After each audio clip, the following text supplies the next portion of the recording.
Selamat pagi sobat, rekan-rekan dimanapun berada. Mudah-mudahan sehat-sehat semua ya sobat. Seger waras untuk kita semua ya sobat. Baik, langsung saja sobat, kita lanjut part berikutnya ya sobat ya.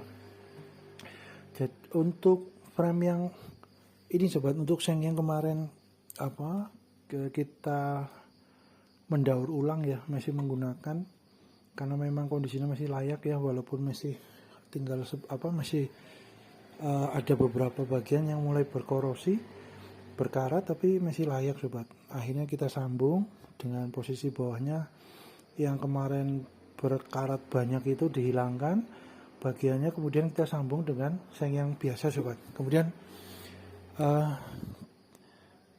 improvisasi ya sobat ya, kita uji coba menggunakan, karena memang cat pelapis anti bocor no drop yang biasa untuk genteng itu di atas tetap biasa juga untuk melapisi seng talang ya sobat ya. Seng talang di atap rumah itu biasanya menggunakan no drop karena teknologinya dan formulanya saat ini juga lebih baik ya. Kebetulan kami adanya itu juga sobat. Masih ada kelebihan dari pengecatan untuk penutup pori-pori atap asbes ya sobat ya, agar debu asbesnya tidak turun.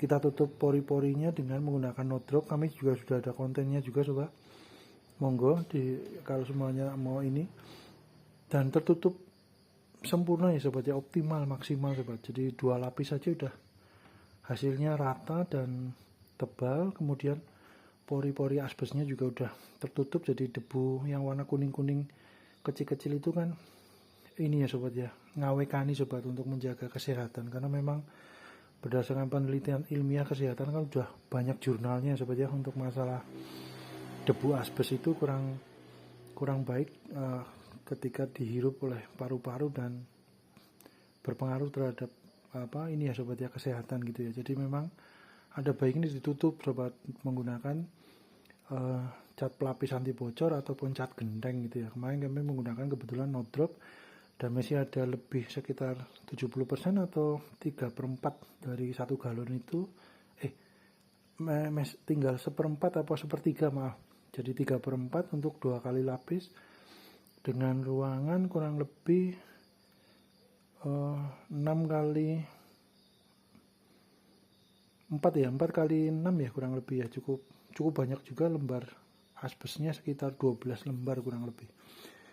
Nah itu, kemudian dari kelebihan pelapis anti bocor no drop, kita gunakan untuk melapisi yang korosi dari seng-seng yang diaplikasikan di rangkanya ini, rangka apa namanya, hasilnya juga optimal sobat, menutup ya. Cuman biasanya tidak bisa lagi ditambah untuk cat minyak gitu ya sobat, karena biasanya kalau no drop pelapis anti bocor itu kan water base ya sobat. Untuk pengencernya itu water base, air, untuk bahan untuk mengencerkan itu air. Sedangkan kalau cat minyak thinner base ya sobat ya, menggunakan pelarutnya untuk mengencerkan thinner. Nah biasanya kalau yang water base, yang pengencer cairannya adalah air, itu ketika kering kita mau timpa dengan cat yang thinner base biasanya kalah sobat. Yang water base biasanya luntur. Jadi karena ini memang tidak karena tertutup dengan banner spanduk vinilnya, jadi kita sudah memang hanya peruntukannya fungsinya untuk menutup korosinya ya, mencegah, meminimalisir korosi karatnya itu. Jadi warnanya ya enggak masalah ya sobat dengan warna abu-abu yang dari cat pelapis anti bocor. Tapi kalau semuanya mau dicat dengan warna-warni, kemungkinan ada baiknya menggunakan yang cat dasar epoksi ya sobat ya, yang memang sama-sama thinner base dengan cat minyak. Jadi pencampurnya atau pelarutnya atau pengencernya adalah thinner gitu ya, thinner base. Itu biasanya gitu sobat. Jadi ini hanya untuk melapisi karat saja, hasilnya juga optimal sobat, tertutup dan kuat ya, menempel juga dengan kuat sobat. Mirip-mirip dengan epoksi, cuman base-nya beda ya, pengencernya yang satu thinner kalau yang epoksi cat dasar itu. Kalau yang pelapis anti bocor ini water base ya sobat, air ya, untuk pengencernya itu air. Jadi hasilnya optimal juga sobat, mantap. Nah ini kemudian sudah dipasang juga untuk vinilnya, bannernya, spanduknya. Kemudian kita juga pasang juga untuk sikunya ya, besi sikunya yang warna putih yang sudah langsung dari pabrikan udah dicat. Itu biasanya ini sobat, mempercantik ya sobat ya, lebih estetik ya, lebih daripada yang warnanya abu-abu polos tanpa dicat ya. Tapi monggo juga ting sobat, itu disesuaikan dengan kebutuhan sobat rekan-rekan ya. Ada juga yang pengennya biasa dengan tampilan seperti silver bawaan dari aluminium ya, monggo saja sobat, disesuaikan saja ya. Kebetulan kami kemarin dapatnya yang putih yang sudah langsung dari pabrikan dicat putih, kemudian langsung kita aplikasikan, hasilnya mantap sobat. Sebentar sobat, kita dekatkan ya sobat ya. Ini sobat untuk cat pelapis anti bocornya diaplikasikan di seng. Kita gosok juga ini ya sobat, kuat ya, walaupun ada ausnya juga sedikit ya, tapi overall masih kuat sobat. Jadi memang cukup optimal juga diaplikasikan, cuman memang biasanya nggak bisa ditambahin warna yang warna-warni dengan thinner base, biasanya akan luntur, yang water base biasanya kalah, biasanya gitu sobat. Tapi monggo ya, disesuaikan aja dengan kebutuhan sobat rekan-rekan. Kemudian dipasang untuk ini sobat, untuk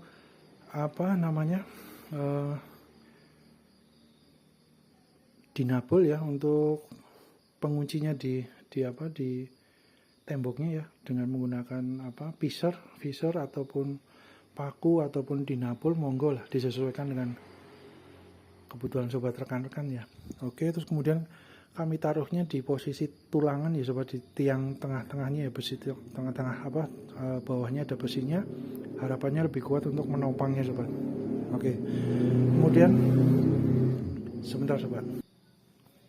Oke, lanjut ya sobat ya, untuk pemasangan dari dari listnya aluminium warna putih, mantap. Kita gunakan paku rivet ya sobat, untuk yang ukuran 435 ya, ukuran paku rivetnya memanjang ke sana. Kemudian bannernya kita jepit posisi di bawah ya, bannernya agar lebih rapi dan lebih kuat juga ketika ditambahkan list aluminium, siku aluminium ya sobat ya.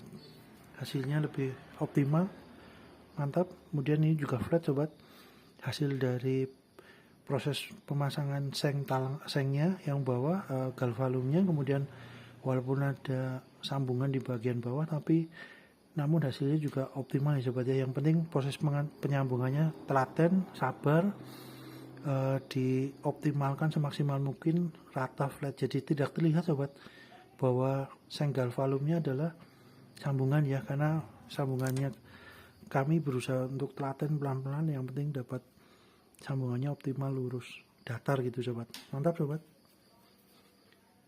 Oke, kemudian untuk frame yang satunya sobat ya, sebentar sobat rekan-rekan. Oke, lanjut ya sobat, untuk frame yang polos sobat, tengahnya tanpa ada tiang tambahan ya, tidak ada tiang tambahan, karena punya konsepnya mau ini sobat, kita tambahkan untuk pencahayaan ya sobat ya. Jadi mirip seperti neon box tapi bukan neon box sobat. Jadi kita kasih space agar posisinya leluasa untuk menempatkan ini ya sobat,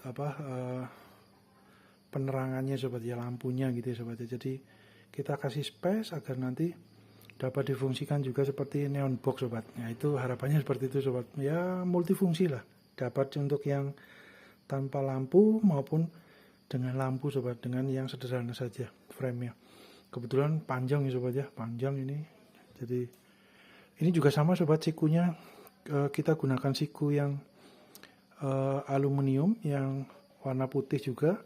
Kemudian untuk paku rivetnya biasanya kami 3 sobat, karena kalau 2 biasanya di tengah-tengah akan kalau bahasa di tempat kami mengo gitu sobat, ada agak sedikit ada rongganya gitu sobat. Jadi biasanya kami kencangkan dengan 3 baut ya, 3 paku rivet ya, pojok terus tengahnya 1. Kemudian yang bagian tengah juga sama sobat, Kalau yang bagian tengah memanjang ke sana sobat, biasanya kami pemasangan paku rivetnya maupun list aluminiumnya memulainya dari tengah sobat, bukan dari pinggir. Biasanya kami dari tengah, terus kemudian ke kanan kirinya bertahap satu-satu, biasanya akan lebih rapi sobat. Tapi ya monggo sobat, disesuaikan dengan kebiasaan sobat ya, rekan-rekan ya. Biasanya kulinonya seperti apa ya monggo saja sobat, yang penting hasilnya rapi ya, biasanya kami begitu. Kemudian kita udah tambahkan pengaitnya ke tembok, mau menggunakan paku monggo, mau menggunakan visor monggo, mau menggunakan dinapul juga monggo saja sobat, disesuaikan saja ya. Ini biasanya kami gunakan 3 sobat, karena 3 ngawekani seumpamanya mau agar lebih kuat, ataupun mungkin posisi di tempat pemasangan itu mungkin temboknya kurang panjang atau kurang pendek, tinggal disesuaikan saja. Kalau 2 pengait oke, atau 3 pengait, atau 1-2 boleh. Jadi yang tengah atau yang pinggir ya monggo. Hanya disiapkan alternatif ya sobat ya, alternatif untuk proses pemasangan. Biasanya kami siapkan 3. Kalaupun nanti yang bagian tengah nggak kepake ya sudah, diposisikan di situ saja, nggak apa-apa gitu sobat. Jadi nggak usah dicopot juga. Terus kemudian untuk proses vinilnya, bannernya, spanduknya, pemasangannya ini ya sobat, menggunakan lem G ya. Biasanya kami menggunakan lem G, telaten pelan-pelan. Ada baiknya 2 orang sobat. Kalau 1 orang takutnya melipet sobat, bergelombang itu loh sobat. Jadi lem G-nya bleber kemana-mana biasanya gitu. Jadi ada baiknya 2 orang, atau mungkin alternatifnya kalau semuanya 1 orang saja yang memasang, harus punya klem ya sobat. Klem yang biasa untuk klem besi maupun klem kayu, monggo lah, banyak ada yang dari mirip kayak tang gitu klem, atau mungkin yang seperti catok ya, seperti tanggem itu ya, kecil tapi bentuknya kecil, atau mungkin menggunakan klem kayu ya, klem yang biasa di pertukangan kayu itu yang panjang itu juga dapat diaplikasikan ya. Minimal ada ini sobat, penjepitnya lah istilahnya itu ya, bahasa sederhananya penjepit. Karena ketika prosesnya kita tidak menggunakan penjepit, sedangkan luasannya cukup panjang 2 meter, spanduk bannernya atau vinilnya cukup panjang, itu kemungkinan untuk kemungkinan untuk bergelombang nggak rata, ataupun bahasa ininya sobat ya, bahasa sederhananya nyerimpet gitu ya, sobat, bahasa Indonesia itu terlipat kecil, ada lipatan kecil itu. Karena panjang itu ada baiknya 2 orang sobat, jadi dipegangin, satunya megang, satunya proses pengeleman lem G, terus kemudian langsung ditekan agar lem G-nya cepat kering, nggak melebar kemana-mana. Nah itu ini sobat, biasanya begitu. Jadi agak rapi ya sobat ya, jadi prosesnya rapi.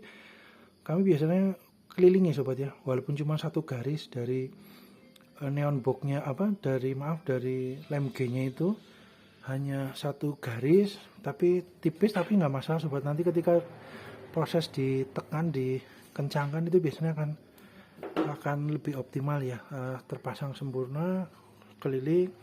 Kemudian bagian belakang juga sama sobat, jadi tekukan-tekukan terakhir yang kelebihan dari banner, vinil maupun spanduknya kita tekuk lagi ke bagian dalam. Kita kasih ini juga lem G-nya sobat, pelan-pelan gitu ya, telaten saja dari ujung, dari tengah ke pinggir, biasanya gitu tuh sobat. Jadi harus punya klem juga ya, kalau pemasangannya sendiri sobat agak sulit ya, apalagi kalau bentangannya cukup luas. Tapi kalau mungkin bentangannya lebih kecil, mungkin lebih mudah ya sobat ya, karena kebetulan bentangannya 2 meter lebih gitu ya, jadi agak tricky, mungkin bahasa sederhananya agak tricky. Jadi akan sangat membantu bila pemasangannya 2 orang sobat. Itu sobat, mantap. Untuk yang ini sudah finish ya sobat ya, tinggal proses pemasangan saja. Tinggal yang ini sobat, untuk neon box-nya ya, yang neon box outdoor-nya ya. Kalau yang indoor-nya udah oke, tinggal yang outdoor-nya saja, tinggal nanti kita aplikasikan lagi, dibikin 1 part lagi ya sobat ya, hanya untuk tambahan yang neon box yang outdoor ini sobat. Mudah-mudahan bermanfaat ya sobat ya. Terima kasih.